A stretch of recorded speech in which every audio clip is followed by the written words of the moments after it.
the cry of the 21st Aethyr, which is called ASP. A mighty wind rolls through all the ethers. There is a sense of absolute emptiness, no color, no form, no substance. Only now and then there seem, as it were, the shadows of great angels swept along. No sound. There is something very remoteless about the wind, passionless. This is very terrible, in the way it is nerve-shaking. It seems as if something kept on trying to open behind the wind, and just as it is about to open, the effort is exhausted. The wind is not cold, nor hot. There is no sense of any kind of connectedness with it. One does not even feel it, for one is standing in front of it. Now the thing opens behind, just for a second, and I catch a glimpse of the avenue of pillars, and at the end a throne, supported by sphinxes. All this is black marble. Now I seem to have gone through the wind, and to be standing before the throne, but he that sitteth thereupon is invisible. Yet it is from him that all this desolation proceeds. He is trying to make me understand by putting tastes in my mouth very rapidly, one after the other: salt, honey, sugar,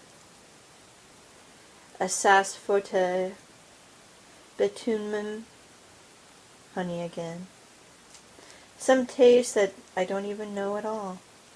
Garlic, something very bitter, like nux vomica.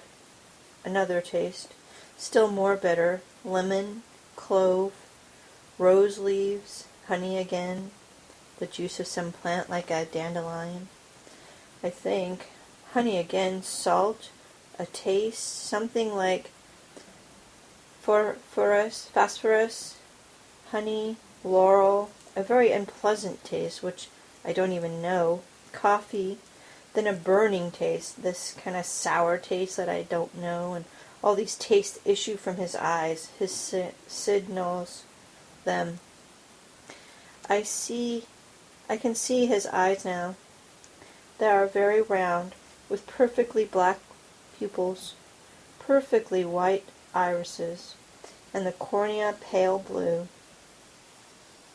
The sense of desolation is so acute that I keep on trying to get away from the vision.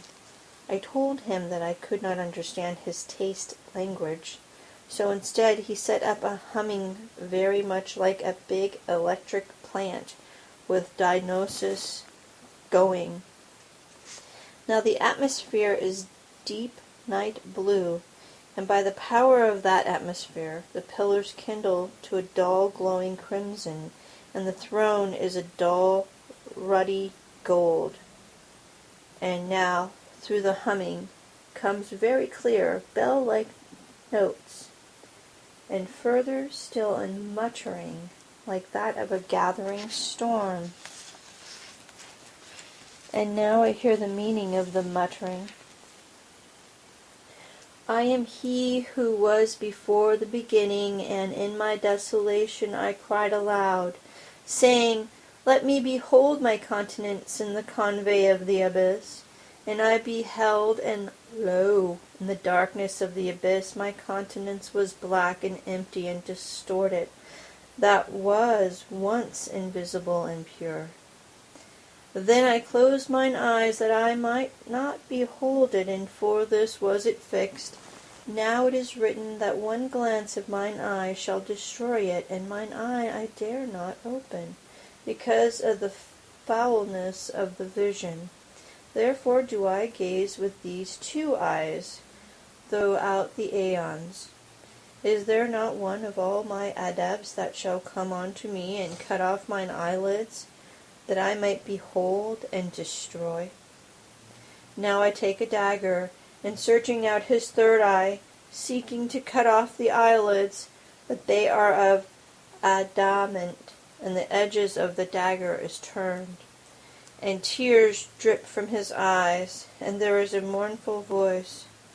So it hath been ever, so must it ever be, Though thou hast the strength of 5 bulls, thou shalt not avail in this. And I say to him, Who shall avail? And he answer me, I know not, but the dagger of penance. Thou shalt temper 7 times, afflicting the 7 courses of thy soul, and thou shalt sharpen its edge 7 times by the 7 ordeals. One keeps on looking around to try to find something else because of the terror of it, but nothing changes at all, nothing but the empty throne and the eye and the avenue of pillars.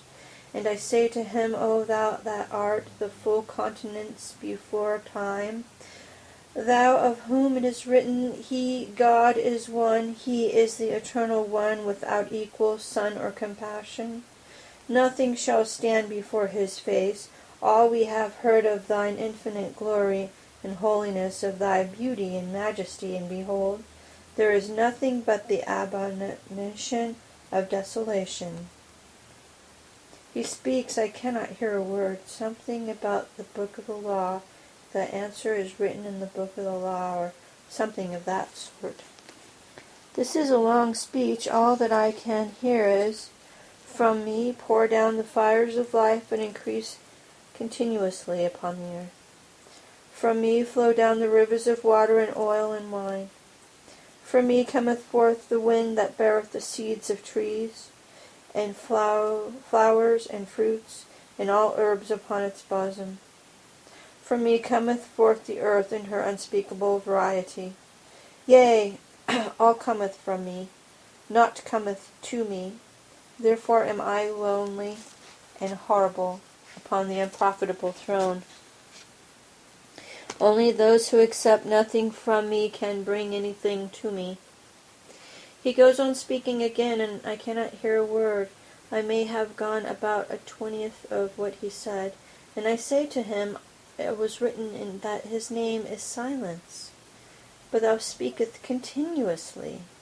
And he answers, Nay, the muttering that thou hearest is not my voice, it is the voice of the ape. When I say that his answers, it means that is the same voice. The being on the throne has not uttered a word. I say, O thou, ape, that speaketh for him whose name is Silence, how shall I know that thou speakest truly his thought? And the muttering continues, nor speaketh he, nor thinketh, so that which I say is true, because I lie in speaking his thoughts. He goes on, nothing stops him, and the muttering comes to fast, that I cannot hear him at all. Now the muttering has ceased, or is overwhelmed by the bells, and the bells in their turn are overwhelmed by the whirling, and now the whirling is overwhelmed by the silence, and the blue light is gone, and the throne and the pillars are returned to blackness, and the eyes of him that sitteth upon the throne are no more visible. I seek to go up close to the throne, and I am pushed back, because I cannot give the sign. I have given all the signs I know, and I am entitled to, and I have tried to give the sign that I know, and I am not entitled to, but have not the necessity of prudence, and even if I had, it would be useless, for there are 2 more signs necessity. I find that I was wrong in suggesting that the master of the temple had a right to enter the temple of Amagus or Isissimus. On the contrary, the rule that holds below holds also above. The higher you go, the greater is the distance from one grade to another.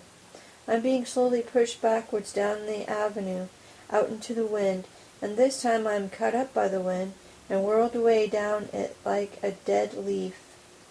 And a great angel sweeps through the wind, and catches hold of me, and bears me up against it, and he sets me down on the hither side of the wind, and he whispers in my ear, Go thou forth into the world, O thrice and 4 times blessed, who hast gazed upon the horror of loneliness of the first.